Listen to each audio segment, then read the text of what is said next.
Hi guys! If you want to have a break doon sa very busy daily routine natin sa buhay, or if you want a day or two just to have a reflection, or if you want to have a time with God that is somewhere close to nature, please feel free to contact Capuchin Retreat Center. Ito binigay sa akin to ni Father M para mabasa ko, entitled Discerning a Vocation. During my second day of retreat, I encountered the three parables doon sa binigay ni Father. First is the parable of sower and the seed, then the parable of the lamp, and the parable of talents. Sa parable of the sower and the seed, may isang farmer na magtatanim ng buto. Yung mga ibang buto nahulog sa daanan, kaya nakain ng ibon. Yung iba naman, nahulog sa mabatong lupa. Tumubo pero nalanta kagad. Yung iba naman, sa matabang lupa. Doon sobrang ganda ng tubo ng halaman. Yung buto pala symbolizes the Word of God.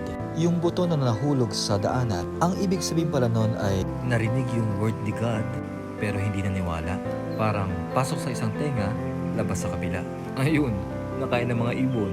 Yung sa mabatong lupa naman, narinig nila yung Word ni God, naniwala din sila. Pero panandalian lang. Kaya nung nagkaroon ng temptation, ay bumigay din sila. Yung buto naman sa matabang lupa, sila naman yung nakinig at isinabuhay. Ang natutunan nila galing sa Word ni God.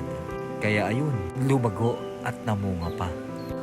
Ang storya naman ng parable of the lamp, kapag daw sinindihan mo ang isang lampara, huwag mo daw siyang itago or huwag mo ding ilagay sa ilalim ng kama.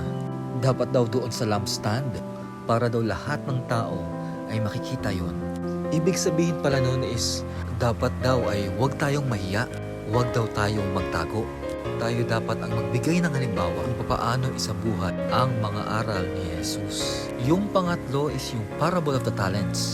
Ang moral story pala noon ay kung sino yung meron, mabibigyan pa siya ng mas marami.